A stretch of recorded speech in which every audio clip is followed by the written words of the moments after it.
Hare Krishna devotees. Hare Krishna, is my voice audible? Yes, Prabhu. Hare Krishna, Dandavat Pranam. Hare Krishna, Mataji, Dandavat Pranam to you. So we just wait for a little while.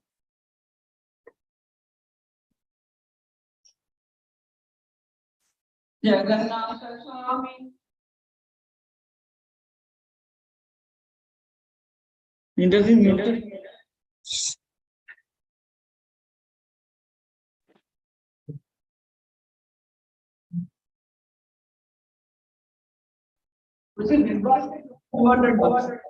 Yeah.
Hare Krishna devotees, Dandavat Pranams to all of you. I hope my audio and my video is all right. You all are able to see and hear. Yes, Prabhuji. Yes, Prabhuji. Hare Krishna. Hare Krishna. Thank you so much.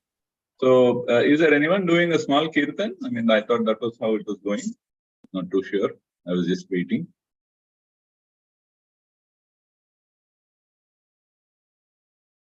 Okay, so we're not aware.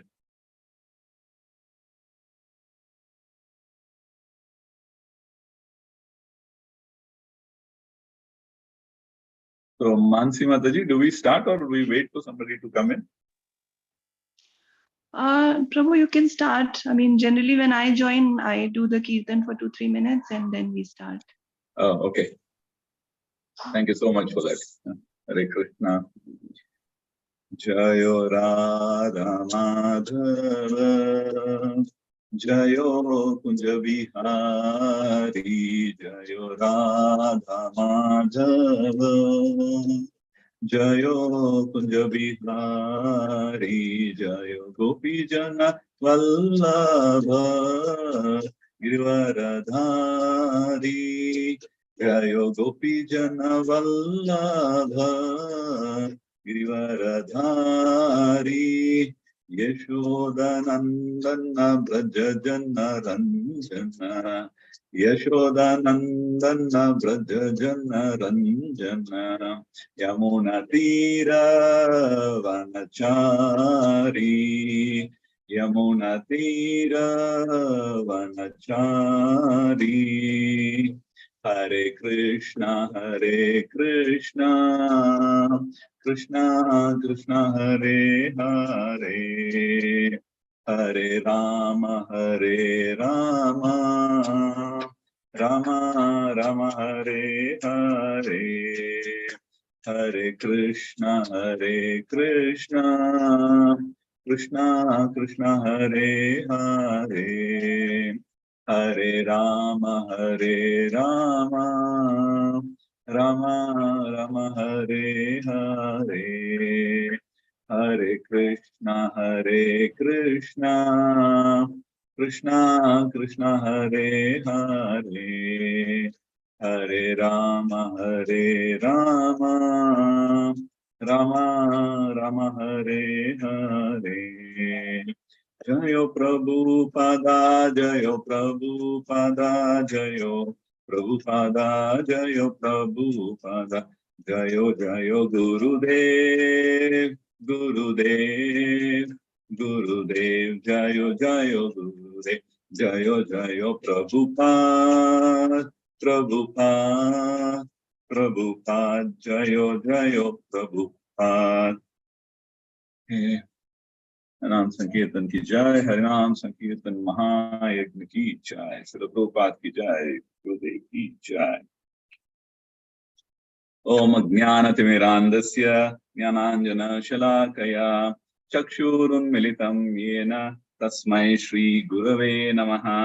श्रीचैतन्यमनोभीष्टं स्थापितां येन भूतले स्वयं रूपकदा मह्यं ददाति स्वपदान्तिकं। वन्देऽहं श्रीगुरु श्रीयुतपादकमलं श्रीगुरुं वैष्णवांश्च श्रीरूपं साग्रजातं सहगण रघुनाथान्वितं तं सजीवं साद्वैतं सावधूतं परिजनसहितां कृष्ण चैतन्य देवान् Shri Radha Krishna पादान् सहगण Lalita Shri विशाखान्वितंश्च।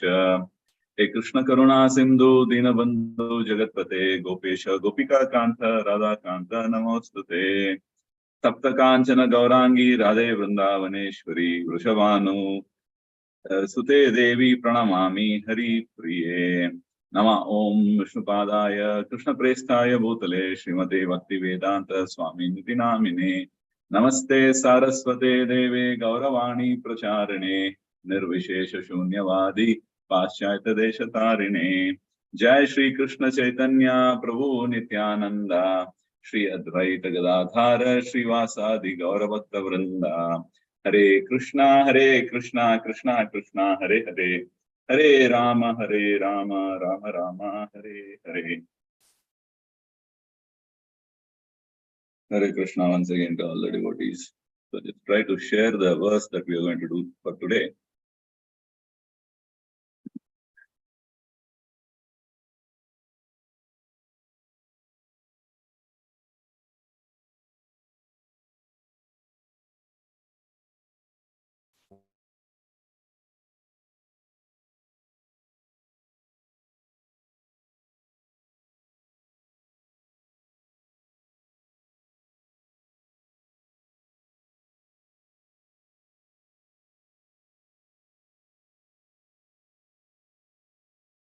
I hope all of you can see the desktop that I'm sharing. Yes, Prabhuji. Yes, Prabhu. Yeah, thank you so much. So today we look at the Brahma Samhita, 30th verse. So I already see some hands raised, so thank you for that. That's very encouraging. So Brahma Samhita 5.30. Venam Panantam Aravinda Dalayatacham Barhavatam Samasitam Buddha Sundarangam Kandharpakoti Kamaniya Vishesha Shobham Govindamadi Purusham Tamaham Bhajami. Yes, Mataji, you can try. Padma Mataji, you can recite. Yeah, Hare Krishna, Prabhu. Dandavat pranam. Dandavat pranam. Venam Kavantam Aravinda Dalayatacham Barhavatam Sam Asitam Buddha Sundarangam Kandarpakoti Kamaniya Vishesha Shobham Govindamadi Purusham Tamaham Bhajami. Thank you, Prabhuji. Thank you so much. Sudha Mataji, do you also want to try? Hare Krishna Prabhuji. Yes. Hare Krishna. Please go ahead. Pranams. Venum Kwanantam Aravinda Dalayatacham Barhavatam Samasitam Buddha Sundarangam Kandarpakoti Kamaniya Vishesha Shobham Govindamadi Purusham Tamaham Bhajami. Thank you, Prabhuji. Thank you so much. Hare Krishna. Prashanti Mataji, do you also want to try the shloka? Yes, Prabhuji. Hare Krishna, Prabhuji. Hare. Vedum Kvanantamaravinda Dalayatacham Barhavasantamasitambuda Sundarangam Kandarpakotika Maniya Visesha Shobham Govindamadi Purusham Tamaham Bhajami. Thank you, Prabhuji. Hare Krishna. Dandavat Hare pranam. Krishna. Thank you so much. Thanks for now. So the translation, somebody wants to read. See another hand. Shobha Mataji, do you want to read the translation? Krishna, Dandavat Pranam Prabhuji. I Hare go, Krishna. translation by A.C. Bhaktivedanta Prabhupada, Srila Prabhupada ki jai. I worship Govinda, the primitive Lord, who is adept in playing on his flute, with blooming eyes like lotus petals, with head decked with peacock's feather, with the figure of beauty tinged with the hue of blue clouds, and his unique loveliness charming millions of cupids. Hare Krishna, Dandavat Pranam, Hari Bol. Prabhuji. Thank you so much. So we just saw the translation, and then we also saw the verse that we are going to discuss today. So these are the verses that we generally sing. So from the verses 29 onwards till 56 or something like that.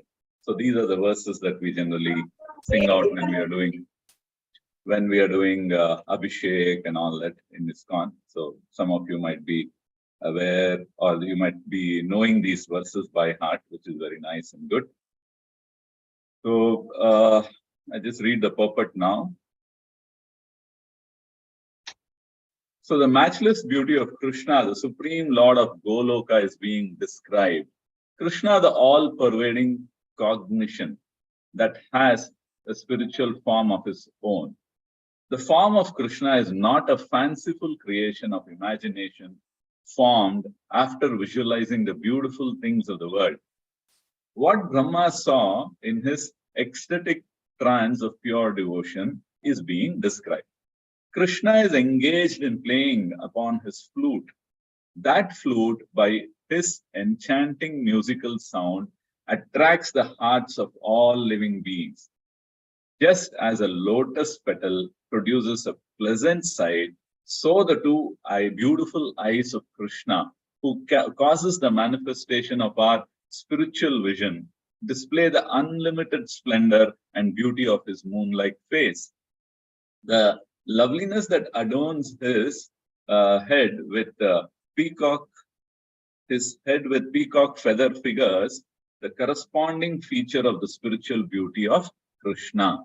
Just as a mass of blue clouds offer a specifically soothing, pleasant view, the complexion of Krishna is analogously tinged with a spiritual dark blue color. The beauty and loveliness of Krishna is far more enchanting than that of Cupid, multiplied 1,000,000-fold. Hare Krishna is seeking the blessings and the mercy of all the devotees, all the Vaishnavis who are here. So kindly shower your mercy so that I'll be able to do some justice to this wonderful verse from this amazing text, which is called as the Brahma Samhita. So that the right words come in the right spirit at the right time. And also, I'm doing this as a seva for the Guru Parampara and for the pleasure of the Lordships, that is Chaitanya Mahaprabhu and Nityananda Prabhu, and for my own purification and understanding. So on that note, I just read the verse again. Venam Panantam Aravinda Dalayataksham Barhavatam Samasitam Buddha Sundarangam Kandharpakoti Kamaniya Vishesha Shobham Govindamadi Purusham Tamaham Bhajami. Which means I worship Govinda, the primeval Lord, who's adept in playing on his flute. Adept means expert. He's an expert in playing his flute. Then he has with blooming eyes like lotus petals, that is, his eyes are like the lotus petals, as attractive as that, with head decked with peacock's feather. So the feathers, peacock feathers are stuck on his head, on the turban, and with the figure of beauty tinged with the hue of blue clouds, and his unique loveliness charming millions of cupids. So that's the translation that we have. So we'll just try to see, understand, and then try to describe the beauty of the Lord, or try to understand the beauty of the Lord. So now, what are we actually doing here? We are discussing the Supreme Personality of Godhead. Now, who is the Personality of Godhead? That we know it is Lord Krishna. So all of us are aware. And just a minute, just stop sharing. Okay. So we know it is Krishna is the Supreme Personality of Godhead. And then actually the very first verse itself is establishing that particular concept of how Krishna is the Supreme Personality of Godhead. So what was that first verse? That is the Ishvara, I mean, first verse means of the 5th chapter, which is Ishvara Parama Krishna Satchidananda Vigraha Anadaradar Govinda Sarva Karana Karanam. So in this, what is actually Krishna trying to do here? I mean, true to his name, he is actually trying to attract all of us to him. He is actually inviting us, all of us, that is a fallen conditioned souls, to associate with him through devotional service, which is eternal. So the devotional service is eternal, which we know. How do we know that devotional service is eternal? Can anybody relate to that, to a shloka in the Bhagavad Gita? There's a shloka which says that nothing goes waste. Swalpamapi yasya dharmasya. Neha vikrama nasosti pratyavagine vidyate swalpamasya dharmasya Rayate mahato bhayat. Thank you so much. So in that, what is in the purport, if you read it, what does it say? It says that it is eternal, it is preserved, birth after birth, so it doesn't go anywhere.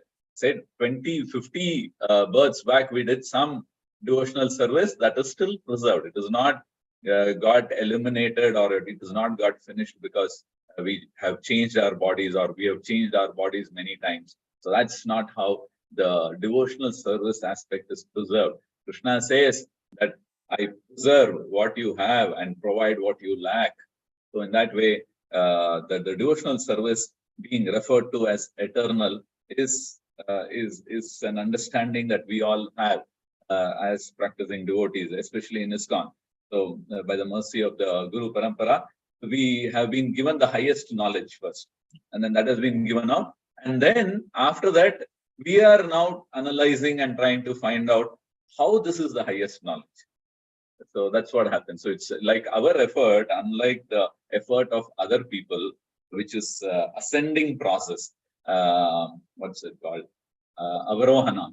Ours is not the ascending process. Ours is a descending process. So we have started off with the highest. So which is the two-handed form of the Lord, of the two-handed form of Sri Krishna is the supreme truth. We've started off from there, and then whatever gap that exists in our understanding and the supreme truth is being bridged by our day-to-day realizations, day-to-day hearing, and all of that. We are not going from whatever realization we had at the start and then trying to build on it and go upward up to the two-handed form. No, that's not how it is. By the mercy of Chaitanya Mahaprabhu and the Parampara, what is happening? We've been given the supreme truth first. So we've been told this is the highest. That's it. Nothing more beyond this. And then, of course, like all, we are not convinced so much. Some of us are convinced to some extent, some of us to a little more greater extent, and so on and so forth. But then in our own way, we have our own reservations, or we had our own reservations, or we are continuing to have our own reservations about this statement, and then keep wondering, is that really so? Is that correct? But then I hear something else from others. There are so many other wonderful things other people are saying, and so on and so forth. And then our mind is always trying to reconcile. But then each time when we reconcile or we try to figure out a certain thing which establishes this fact, then our faith becomes a little more stronger. And then in another instant, there's something else happens, and then it kind of reinforces what we have heard. Then our faith becomes a little more stronger. So the stronger, little more stronger is like adding a thread to a rope. This rope is made of many strands, right? Adding a strand of thread to a rope. So only one strand rope. I mean, it's not called a rope technically, but I'm just saying, if only one strand, it is very easy. Tuck. I mean, you just pull it and then it will snap off. Then you add 2, it's a little difficult. 3, it is even more difficult. 4, 5, and then you start twisting it, intertwining it. It becomes a very thick rope as we keep on building it. So likewise, and then nothing can break it. Then our faith also becomes like that. So this is what is happening with most of us. So now the Lord has given, or through Chaitanya Mahaprabhu, we have been given the highest. We as in the conditioned soul. And then we have been told the position of Krishna, and then we are saying that we will have to do devotional service to him. And we continue to do some sort of a service, and thereby the mercy is flowing. So actually here, we also should understand that we are sentient beings. So that's how His Holiness Bhakti Siddhanta Saraswati Goswami Maharaj is saying. So what are these sentient beings? That is, the beings who have the ability to feel things, to perceive things, to look around the world, and then you're able to feel with emotions and then perceive things. And then we have these ability.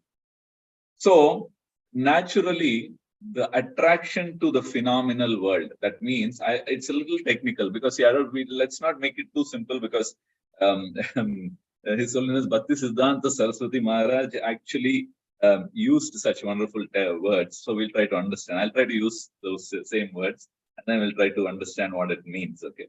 So he says that the attraction of this phenomenal world, that means this material world, tempts us to enjoy the variegated position. So what is the variegated position? If you look around, there are so many ways in which we can enjoy ourselves at a physical level, or at a material level, at the senses level.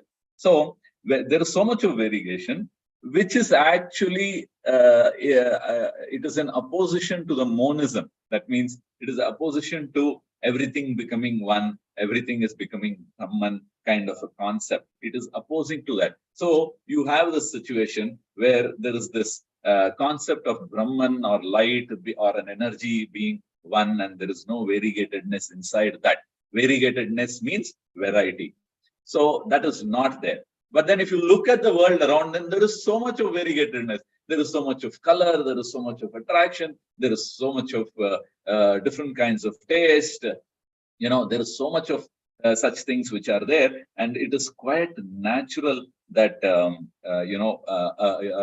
living entity having this particular ability to perceive and feel things they get tempted to enjoy this particular variegated world. So this phenomenal world actually becomes very attractive for the general mass. So, and they are tempted to enjoy this material world. So they also seek some justification in certain words, like, we would have heard some people say, God created this material world. Yes, of course, everybody agrees to that. And then they add by saying, for us to enjoy. So it says God created this material world for us to enjoy. But then we know it is not for enjoyment alone. He does not want us to enjoy here. Okay, to some extent you can enjoy, but then that's not a permanent place. Like how a father takes children to the park for them to spend some time, jump around and play and all that. And then once the time is up, then he will get the children back. He'll say, now it's time for us to go. The children also understand that, though they don't want to leave it, but they know that, okay, there are other things that I have to do, so they'll get back. So in the same way, we will have to approach this particular material world where we are put in this place, and then we have been told to, we've been told, or we know that it's not a temporary place for us to remain here permanently.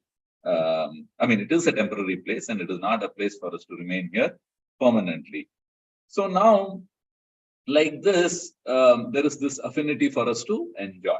But then he does not want us to enjoy and then settle down here. And then we end up thinking of many more ways of enjoyment. And that's what is happening with the material world, right? They always keep on thinking, like, what more I can invent, what more I can figure out, what more new recipes I can bring in, so that the taste becomes, one will be able to taste those different types of flavors also. So like this, constantly in any field you take, there is this constant endeavor for bringing in more and more variety. But then Krishna actually has another thing. Now he is trying to attract us. So when you have this material world, which we just described now, and then you have Krishna. Now it's quite natural that Krishna has to be more attractive than whatever is there in the material world. Otherwise, how are we going to get attracted or drawn towards Krishna? That's not possible. So Krishna, of course, is more attractive. But then at this point, we are not able to conceive. It's like we are like children, small children. We are playing with a particular toy, and then we are so absorbed in it that we don't want to give it to anyone. We don't want to share it to anyone. We become very possessive and so on and so forth. But then that's not a very good toy to play with. It's not going to help much. So because it's not the right way, there's no development happening. So what do the parents try to do? They want to take it away. So you try to pull it away. There is a lot of crying. There is a lot of screaming. There's a lot of resistance that the kid does not give. So then what do the parents do? The intelligent parents, they try to bring a more attractive thing which they want to give. And then thereby, quite naturally, without any effort, the kid will leave this particular toy and then it will go for that, the bigger one or the more attractive one.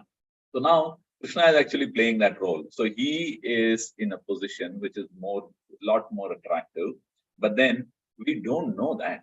And then now this particular bridge is being, or this particular gap is being bridged by the granthas or like scriptures like the Brahma Samhita and so on and so forth. So he is actually offering us a better package, so to speak. What is this package that he is offering? He is offering a package which says that there is more permanent bliss. Now you have understood what is happiness to some extent. I am giving you something which is permanent happiness. Okay, that is ananda, permanent. And then permanent youth I will give you, so that you don't grow old, because you have seen the ups and the miseries that come with old age, with aging and all that. And then I give you knowledge. Because there are many things. We commit so many blunders. We don't have knowledge, and then we are temporary. We age, we die. All these things are there. So I'll give you something which is permanent youth. I'll give you knowledge. I'll give you eternity, and I'll give you all this without any pain, without any miseries, without sadness, without ignorance, etc. So, which is actually the hallmark of this material world. That is what he is trying to point out. And and then this is a contrast to the package that I am giving you. I want to give you, which is permanent and which is Sat, Chit, and Ananda.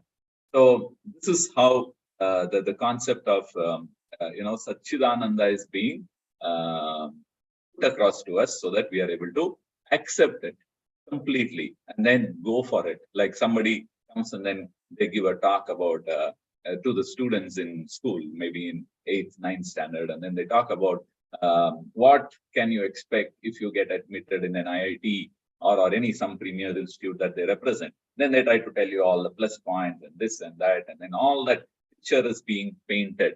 So what happens?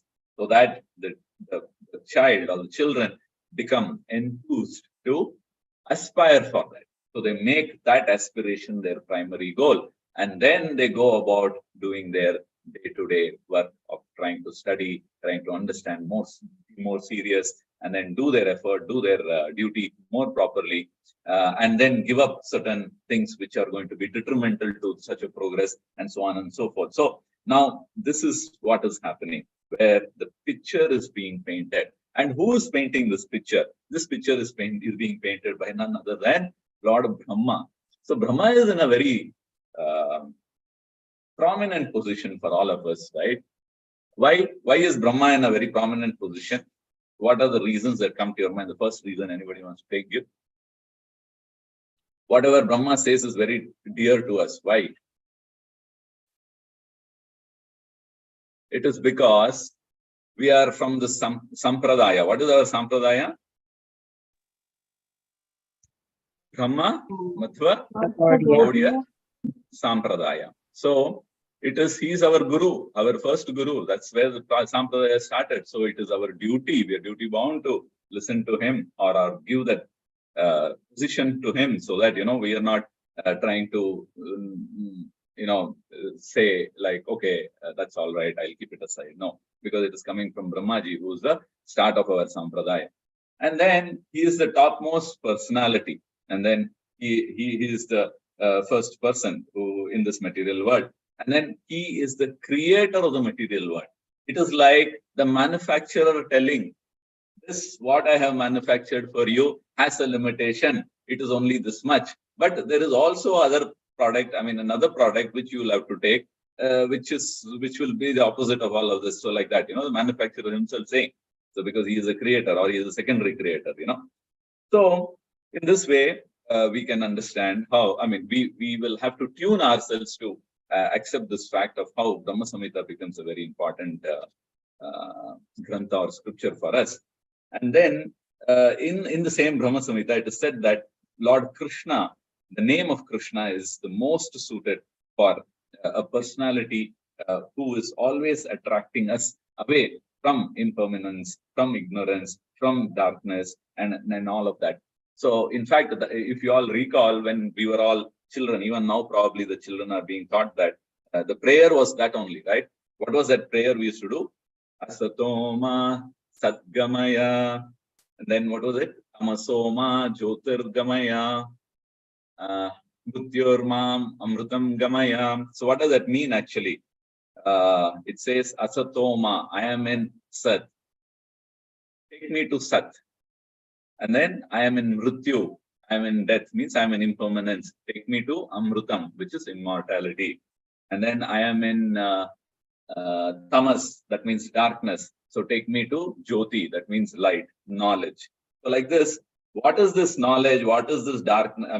What is the truth, the knowledge, or the immortality we're talking about? We are talking about ourselves moving away from this material conception, moving away from a material body towards spiritual. So this entire journey in the 3 lines is actually the journey from material to spiritual and nothing else. So in this way, the signs are there. We've been told many times, just that we are not realizing it.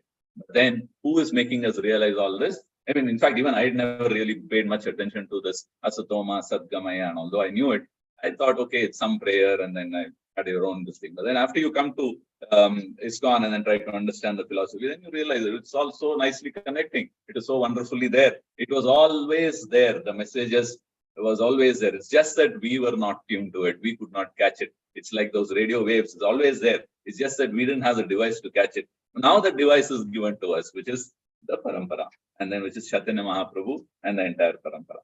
So this way, the very first verse we saw, it is establishing the supremacy of the absolute truth. That is Ishvara, Parama, Krishna. And then the subsequent verses are talking about various attributes of the Lord. So actually, we will be satisfied to note that the object of our worship is, or it should be, the Supreme Lord Krishna. So which we will come to know, and then we'll become satisfied by that. Who's that Krishna? That is that Devaki Putra Krishna, who has eternally embodied himself. That means what? He is eternally having this body or a structure for himself, which is called as a Vigraha, as the very fountainhead of all time causes of unending, non-beginning time, the supplier, and then the fosterer of all entities, mundane and transcendental. So in short, what it means is that he is a personality and is Sarva Karana Karana. He is the reason for everything. And that everything includes both mundane as well as transcendental, which means he is the Karanam for the spiritual world as well as for the material world, nothing else. So in this way, we are seeing how Brahmaji is glorifying the aspect of the Supreme Personality of Godhead. And then, like I said before, the other verses are actually talking about the different aspects of the Supreme Lord, who could be actually emanations or expansions of the Lord. So the Lord is there, and then the expansions. Then expansions of the expansions are there.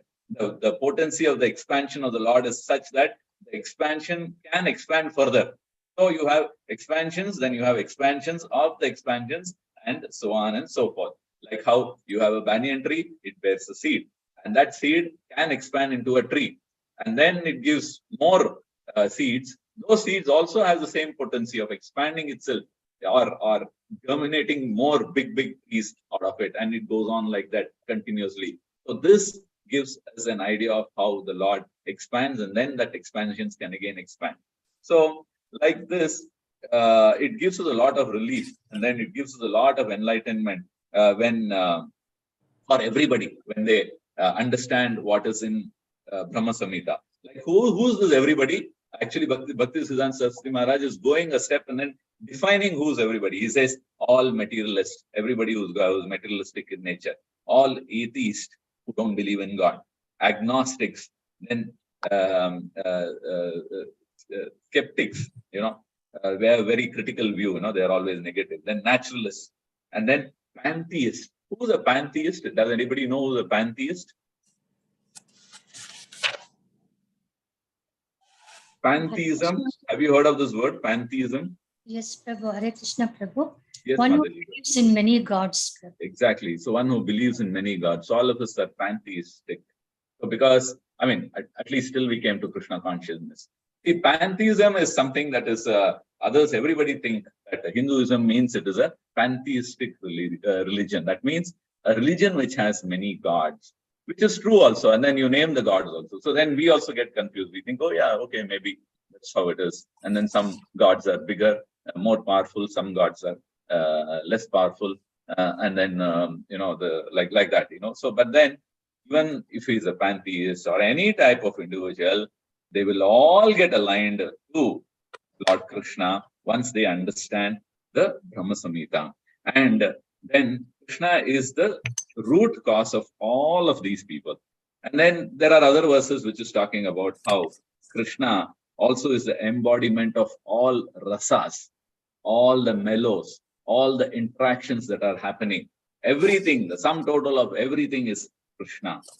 So in this way, we can have a what do you call? It's like a buffet spread that is there. So everything is there. So whatever one wants, whatever is suiting one's taste, you can pick that up. But then all of it is transcendental, or all of it is prasadam. So the benefit is there for everyone, whether you pick something on the left-hand side corner of the table, or on the middle, or on the edge, or you take a liquid, or you take a solid, in whatever form, in whatever way, in whatever quantity, you just take it and then you accept it based on one's own digestive capacity, but still you get strength and energy, right? Whatever food you take.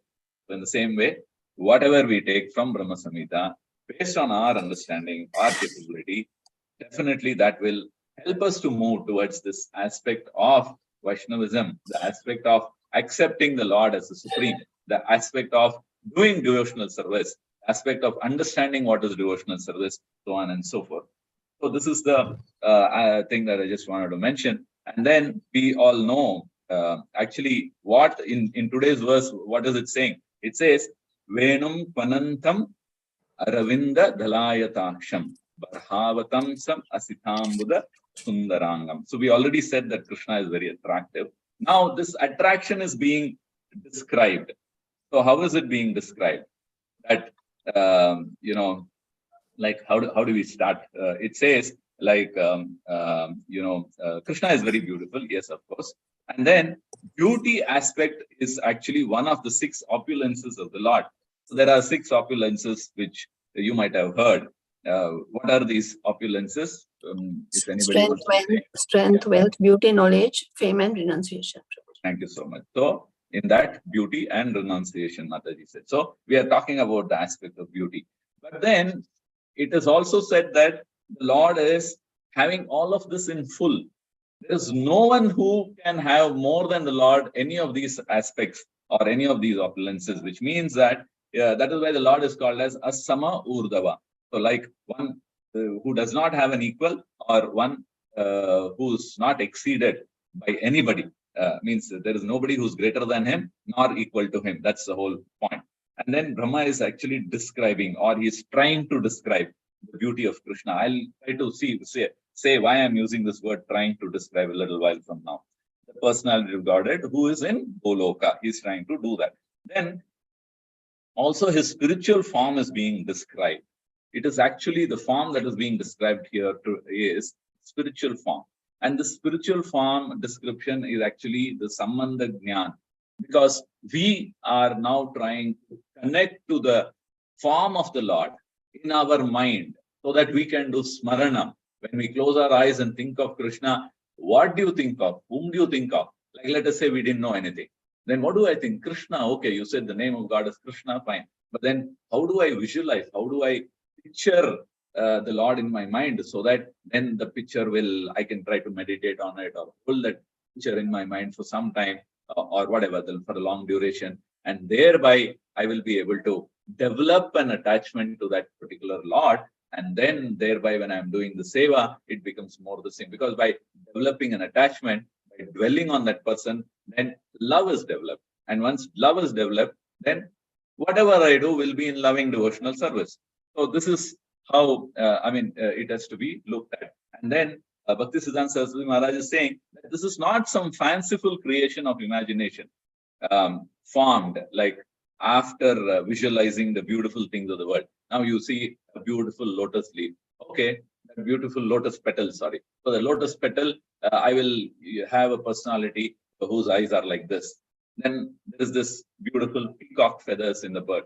Okay, if that is kept on top on the head, then that person will look more attractive. So you see, it's not like the ascending process of you see all the beautiful things around the world, and then you take some of those and then put all of that together and then say, okay, this beautiful form is Krishna. No, it's the other way around, where Krishna's beauty is prompting Brahma to create certain things. And thereby, because Brahma is a creator, so he knows, and then he has to give a comparison for us, and that is what he is trying to do here.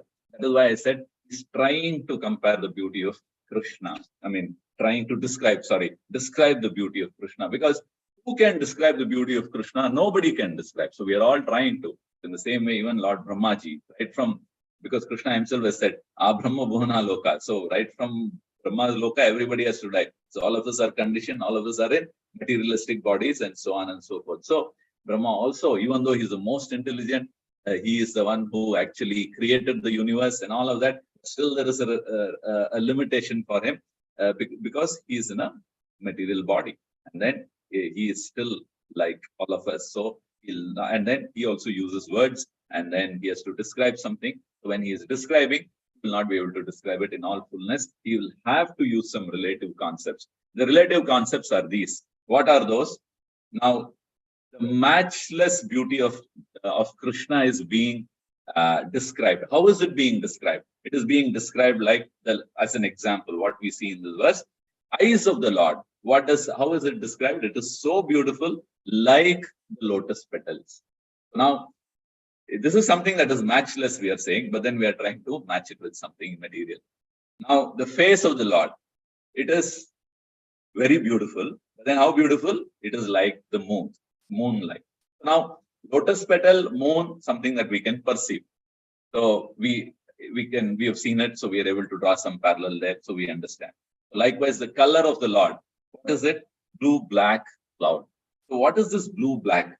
It is like it's like just like a mass of blue cloud, which offers a specifically soothing, pleasant view. So now you take a picture, and then there is this trees, everything, and then trees are green. It is very pleasant to see. And then the cloud also, then generally they do the painting, right? And then the bluish tinge that is put into the cloud, that actually gives a very soothing, pleasant view when we are seeing it. And the complexion of Krishna is similar or analogous and then they are saying that it is tinged with a spiritual dark blue color. So it gives a lot of pleasantness when it is being viewed. Like how there is pleasantness when you view a cloud which is tinged with this darkness. If it is very dark, then it is not very pleasant, because we know it's going to rain. You look up and then you see very dark clouds. You're, oh my God, definitely it's going to pour today. And then whatever plan you are, so it's not a very pleasant sight in one way. I mean, of course, it becomes pleasant if there has been no rains. But what I'm trying to say is, in this duality, it is all well. But this is not like that. This has got a tinge of it, and then it gives some amount of pleasantness. And that's the aspect that is trying to be highlighted, where the body color of the Lord is such that it brings about some amount of soothing effect, or it becomes pleasant to view. And then the next thing is the beauty of Krishna. It is more enchanting than anything. And then the flute that Krishna is playing or is carrying, that is even more enchanting. The sound that is coming out is mesmerizing. So your eyes are fixed on the Lord, and then the sound of the flute, your ears are all tuned to it, and then you don't want to hear anything more. So in this way, the Lord is actually attracting us with our own senses, whatever we have, and then trying to give us that benefit so that we are able to capture him in that form that is being described, and then meditate on that form, and then try to develop a relationship with him, and then do some devotional service, so that there is this two-way give and take that happens, in the sense the mercy is flowing while the devotion we do, and then the mercy of the Lord keeps coming. So like this, we are given an opportunity in the material body that we all occupy, even though it is material, the senses are material, everything is material. So the Lord is kind enough, and he has allowed himself to be described materialistically, or giving some material analogy. Actually, this is a disservice to the Lord if we say that the Lord's eyes are like the lotus petal. Yeah, because it is even more beautiful than the lotus petal. But then we don't know what is more beautiful than the lotus petal. So that we have seen lotus petals. So then it gives us an idea, okay, this is how it is, and this is how attractive it is. The tinge, the shade, the tinge of redness that is there, and so on and so forth. So like this, then we are able to visualize the Lord. And this visualization, Lord Brahma is actually doing, and then he's doing it for us, so that we are able to take it on from there, and then get it into our minds, into our heart, and then keep it there forever, so that we are able to then attract his mercy. So then, so in that way, we can understand now that even though we started off by saying that he is matchless, then we match his attributes to mundane things. So now you know why. Why do we do that? Because we can understand and visualize him. So there is this word called as Ati Shruti. Some of you might have heard of this. So what is this Ati Shruti? Ati Shruti means exaggeration. So this Ati Shruti is not applicable for the Lord. Whatever you describe the Lord, it is still falling short. It is not exaggeration. Like now, for example, there's a great personality you want to glorify. So you will use some words like he is as strong as an elephant or something. He may not be as strong as an elephant. It's an exaggeration, but nobody is going to question that. They'll understand that you're trying to say, okay, he is very strong, or something like that. He's so strong that he can pull whatever, he can stop a train. I mean, whatever, I'm just saying. But then you know that there must be some exaggeration in that. But then for the Lord, it is the opposite. For a human being, whatever is said, it could be an exaggeration or it will be an exaggeration. But when you use the same thing to the Lord, then it is not an exaggeration. It is not atishruti. It is, in fact, it is the opposite of exaggeration.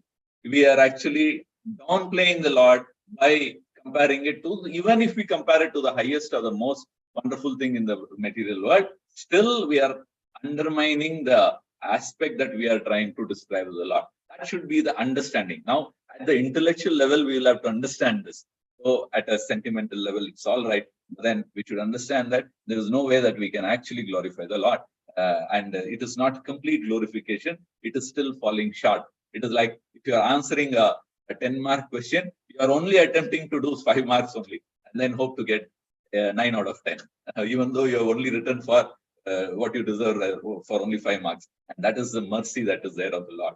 That extra 4 marks that we get, because there is no word that will describe the Lord. I hope you all are getting what I'm trying to say, because the words don't exist in the dictionary which will actually suitably relate to that particular attribute of the Lord that we are trying to describe.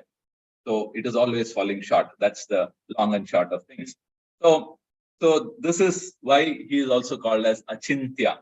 It's beyond our imagination, or we cannot conceive him. He is inconceivable. And that's an aspect that is already mentioned in Brahma Samhita. That the inconceivable, the whole Brahma Samhita actually supports achintya bheda abheda tattva. That means what? Achintya is being supported. That is how we just saw briefly. Even in the beauty, we cannot describe fully because we are not able to conceive it. And then bheda tattva, abheda tattva. So all of this is there. What is bheda tattva? How he is different. Abheda is how he is not different from everything. So all these 3 things, achintya, bheda, and abheda, coming together is a philosophy in itself, which is what we use for understanding the Lord, and that is described in the Brahma Samhita verses. So now we also discuss why we need to know the Lord. So we are clear on that, because for our own advancement, right? All of us are clear on this. And we know that we have to be attracted to the Lord. If we are not attracted to the Lord, what will happen? Our minds and senses, it will get attracted to the material things. So we'll have to place the Lord in a position that we will find that more attractive than what is material. Actually, that is how it is. But then we are not convinced so much. So then we try to look at in what way I find the Lord attractive, and then try to build on that. So now the 6 opulences that are there, that also our acharyas have said. We all just said beauty, fame, wealth, wisdom, strength, renunciation. Now Parashar Muni actually was the one who gave this definition. And then he says how the Lord is full in all of this. And then that is why there is an attraction, because we see an attractive person, a beautiful person, there is some amount of attraction that we have. Then we see a very, very wealthy person, there is a lot of attraction that we have. Our thoughts automatically go to that person. And then in conversations and all of that, And then if you see a very strong person who can lift things and all that, then automatically we get attracted. And then we see a very wise person. Like I think somebody was sharing a small YouTube video where a small girl was doing calculations faster than the computer. So like 22 into 3 into all that, she was just doing, and then she was giving the answers even before this person could hit the answer button in the computer. So she was doing it faster. So that kind of attracts. Why it is attracting? Now I am able to remember that. I can recall that. Oh, wow, like that, So it is attractive. So wisdom, intelligence is attractive. So likewise, wealth, all that we saw. Then renunciation also. You see a sadhu, you are attracted to that person because he has relinquished everything. Now, Krishna is sum total of all of this. And all of these opulences are there in everybody to a small extent. And then we get attracted to that individual because of this. Now just imagine a personality who has all of these qualities or aspects, and he has it in full. Then how much more our attraction should be to him. So only intelligently you can understand Krishna at this stage. And then later on emotionally, by the mercy of the Lord. So we use our intelligence to understand Krishna and thereby attract his mercy. And because of his mercy, then emotionally we will be able to perceive the Lord. So this is how it manifest for most of us. Because, of course, somebody who's emotionally able to connect very quickly to the Lord, it just means that they've already cleared the intelligence aspect where they've accepted it. So it doesn't really matter for them. But then for regular individuals who don't have any concept of the Lord, then it begins like this. So we'll have to get attracted. Opulences attract us. Its beauty attracts us. And then the description of the beauty is giving us a tool to dwell on the thoughts of the Lord, about the Lord, Smaran aspect. And thereby, then we will be able to take on. And then the flute of the Lord, the sound it is making. In fact, we have seen how the Lord uses the flute for all types of communication. Now, he wanted to instruct Brahmaji on the Vedas. He did it with the flute. So his flute, he was playing, and then the sound was entering Brahma's ears, and then it all got changed into Vedas, and then through his mouth, the Vedas were coming out. This is what we have seen in the scriptures.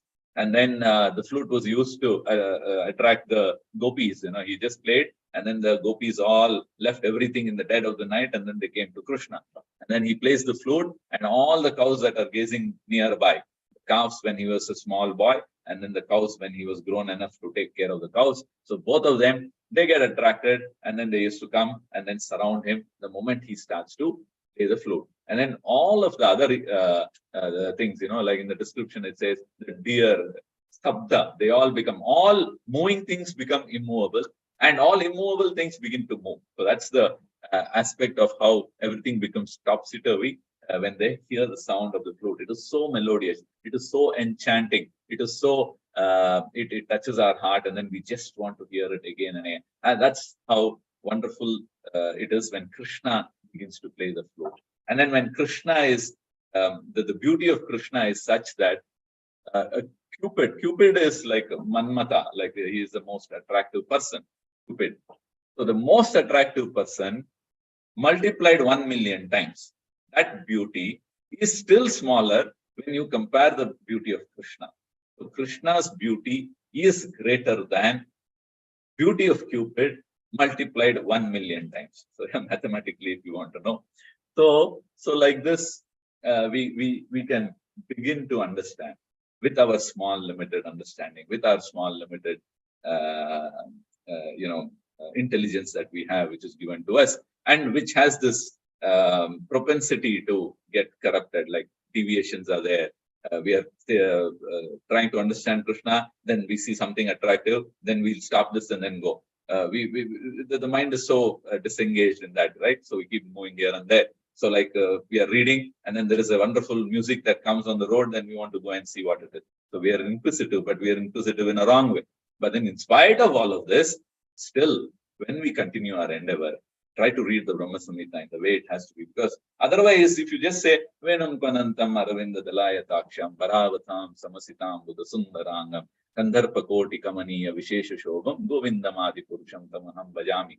Okay, there is some amount of devotion that comes in. But then the complete devotion is in dwelling, smaranam, meditation in this way of how the Lord is always inconceivable and how the Lord is always a question mark. We think we understand him, but then he is beyond that understanding. So but then we keep on thinking, oh, he must be beyond that also. He is beyond this also. So like that, what is happening then?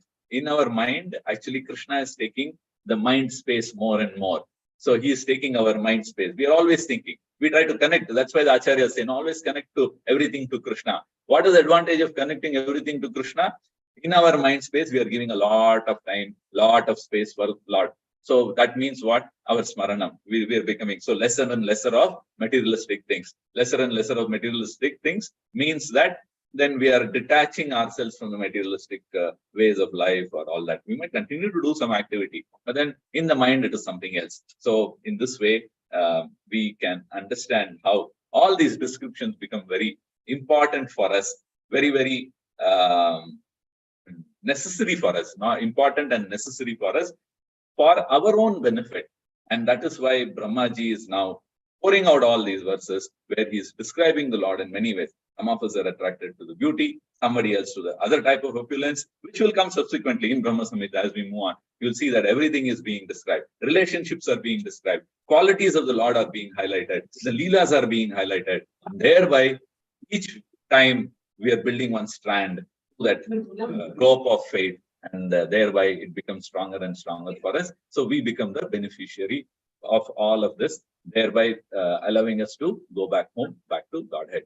So all this is possible because of Chaitanya Mahaprabhu and because of the Maha Mantra that he gave us. By just taking the name of Krishna, Krishna meaning all attractive, we are able to actually have so much of benefit that I try to put it across in my own way. So I'll stop here. And what is that Maha Mantra we're talking about? It is Hare Krishna, Krishna Krishna, Hare Hare, Hare Rama, Rama Rama, Hare Hare. So this particular mantra has the potency to give us all of this and much more. So on this note, I will stop here. If there are any comments or questions, please go ahead. Otherwise, we can end the session here. Thank you so much. Hare Krishna. Hare Krishna, Prabhuji, Dandat Pranam. Dandat Pranam, Shri. About 3 lines, you said asatoma something. Can we use it as a prayer every day? No, see, we can say that as a prayer if we have the right understanding. But then what happens is we didn't know that understanding, and our acharyas have not said that as a part of prayer. That is more told in the schools and all that. But then the actual meaning is this only, right? Asatoma sat gamaya. I mean, a sat take me to sat. So if you analyze the meaning of the prayer, it is the same. It is the same as in, it is the same thing that we have set out to do, where we want to come out of the material world and get into the spiritual world. That's all. That is where I was trying to say that prayer, or trying to bring a correlation with that prayer. Okay, thank you, Prabhuji.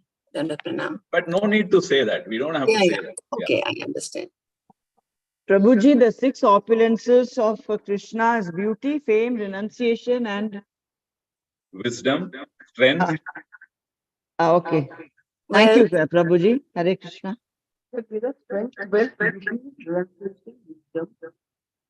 Sorry, I'm not able to hear that.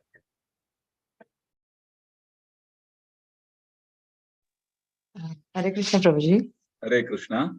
So we are in the Brahma Madhva Gaudiya this one, no, Prabhuji. So we don't worship Brahma directly anywhere personally, no, Prabhuji. So reason exactly? See, we follow what is being told. So we know our lineage, and then we worship of Brahma is like following his instructions, or reading Brahma Samhita is actually you're worshipping Brahma. What is worship? Worship is not keeping, it is also that, keeping the photo or the deity and then offering flowers and all of that. It's not just worship, is not just limited to that. Worship, Navavida Bhakti, Shravanam, Kirtanam, Smaranam, Padasevanam, Archanam, Vandana, Dasyam, Sakyam, Atma Nivedanam. So in many ways, so we can actually, when we meditate on Brahma Samhita, then we are actually worshipping the person who wrote it, right? So it's not right to say we don't worship Brahma. I mean, it becomes at least after realizing what is worship, after realizing who is Brahma, and then we know we have to respect him, we generally will not go about making such statements, because generally what happens, these statements are made when the person is having a little limited understanding of worship and also limited understanding of who is Brahma and all that. Then they might say, no, him I will not, but I will do this. This is more powerful than that, and so on and so forth. But then we should understand and realize that he is in the Sampradaya, he's in the Guru lineage, so he's the Guru, then so we'll have to give respect, right? So Guru and then the Lord both have to be respected. Yes, both have to be worshipped, not only respected. We worship our Gurus, right? So yeah, so that's it. But then there is no procedure given. Okay, you keep the photo of Brahma also and do that. We are not told that, so we don't do that. That's it. Okay, Prabhuji. Thank you, Prabhuji. Hare Krishna. I mean, I hope it clarifies. Prabhuji, Dandavat Pranam, Hare Krishna. I have one small doubt. Yes, Mataji. Prabhuji, devotional service is eternal. That sloka in Bhagavad Gita, can you just tell us so that we can, which chapter and sloka number, please? Which one?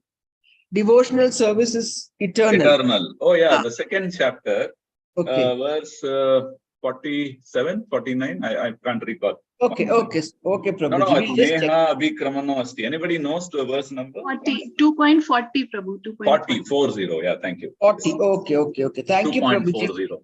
Okay, thank you, Prabhuji. Hare Krishna. Hare Krishna. Thank you so much. Okay, so I think, yes, Mataji. Prabhuji, your lectures are so nice. We feel like hearing it over and over again. I feel like if there was a recording, we could have heard it again. So thank you so much for the service, Prabhuji. We are very privileged to hear. Thank you, Prabhuji. Hare Krishna. Mataji, we are just repeating there. The topics are such. So anybody says that it is going to have the same effect. So it's not the speaker, it is the topic that makes it so this thing. And the topic is because of the mercy of Guru. So this way, we just repeat, and then, yes, it is interesting. I will also agree to it because the topic is interesting. Thank you so much. Thank you, Prabhuji. Hare Krishna. Hare Krishna, Prabhuji. Meaning Hare of the Krishna. word Asitam Buddha. Asitam Buddha. Ambuddha means ocean. Asitam Buddha. Okay. So we'll just try to check that. You want me to do that? Or, Yeah, yes, sir, Prabhuji. Just a minute. One second. I just try to get that.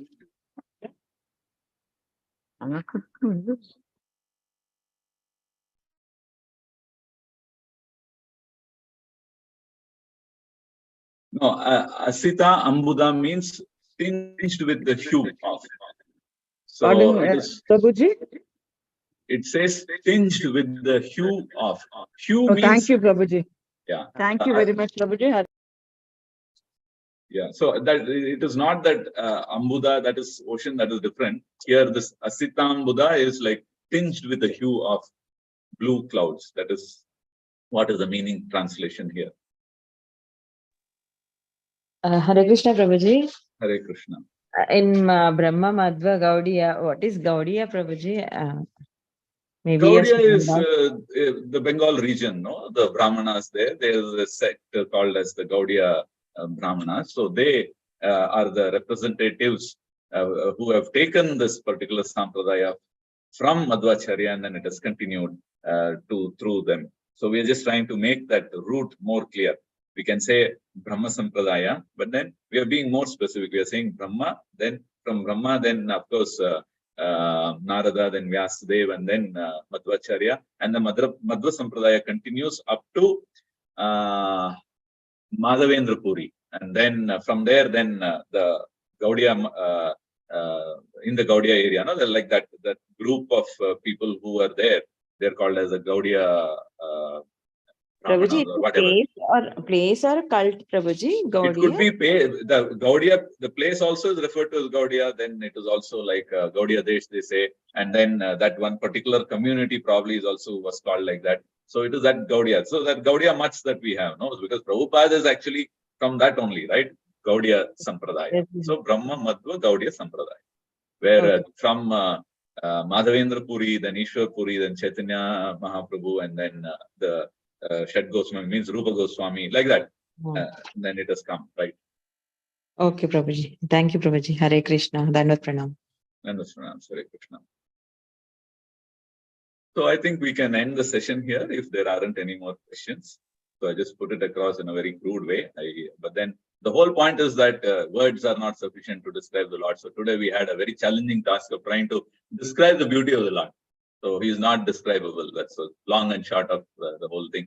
We don't have the words, we don't have the ability, we don't have the intelligence, we don't have any of those things to actually describe the Lord of the full. So these matching comparisons are done, and then we try to develop that image in our mind so that we can store it in our hearts and in our mind, and then meditate on it. That's the whole point. So on that note, I'll stop this wonderful verse, and then offering obeisances to all the devotees, Vaishnavas, Vaishnavis who are here. Vancha kalpatrubhyasya kripa sandhabhyevacha patitanam pavani bhyo namo namah. Ananta Koti Vaishnava Vrinda ki jai, Srila Prabhupada ki jai, Gurudev ki jai, and Brahma Samhita ki jai. Hare Krishna, Prabhuji. Thank you very much. Thank you so much. Hare Krishna, Thank you for the Prabhuji. wonderful Thank you session, very much. Prabhuji. Dandavat Hare Krishna, Pranam.